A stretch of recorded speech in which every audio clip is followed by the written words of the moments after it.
اور فرمایا فَأَقْصِرُوا فِيهِنَّ التَّسْبِيحَ وَالتَّحْلِيلَ وَالتَّکبیر، ان دنوں میں سبحان اللہ، الحمدللہ، اللہ اکبر، یہ تکبیرات ان دنوں میں کثرت سے پڑھو۔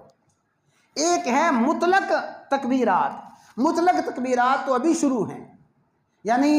جو ہی ذوالحجہ کا چاند نظر آئے تو یہ تسبیح، تحلیل، تکبیر ان کو پڑھنا شروع کر دو۔ اور ایک ہے مقید، جو خاص وقت کے ساتھ ہیں، وہ مقید تکبیرات ذوالحجہ کی 9 تاریخ کی فجر سے شروع ہوں گی اور 13 کی عصر تک جائیں گی، جو ہر فرض نماز کے بعد پڑھی جاتی ہیں۔ تو ان تکبیرات کو فرمایا کثرت کے ساتھ، سبحان اللہ، الحمدللہ، لا الہ الا اللہ، اللہ اکبر، ان کلمات کو کثرت کے ساتھ پڑھا جائے۔ تو روزے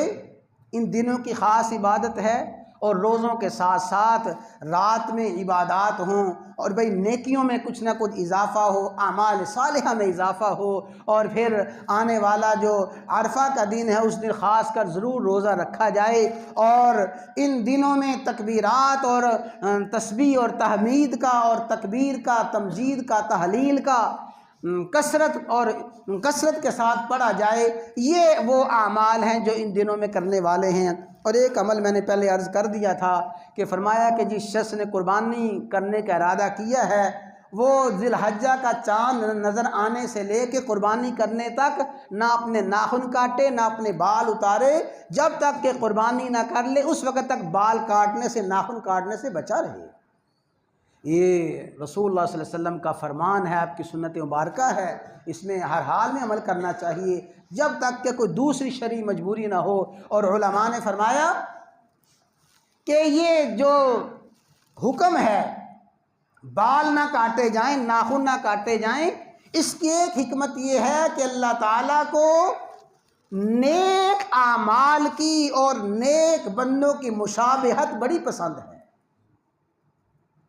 اللہ کے محبوب بندوں کی، اللہ کے دوستوں کی نقل، اللہ کے دوستوں کے اور اللہ کے نیک بندوں کے نیک اعمال کی مشابہت اللہ کو بڑی پسند ہے۔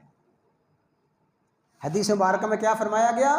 کہ جب دعا کرتے ہوئے، جب اللہ کے حضور ہاتھ پھیلاتے ہوئے آنسو نکل آئیں،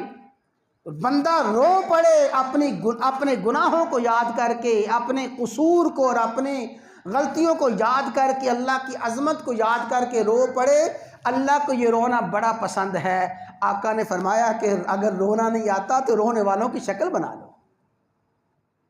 رونے والوں کی شکل بنا لو، اللہ کو رونے والوں کی شکل بڑی پسند ہے۔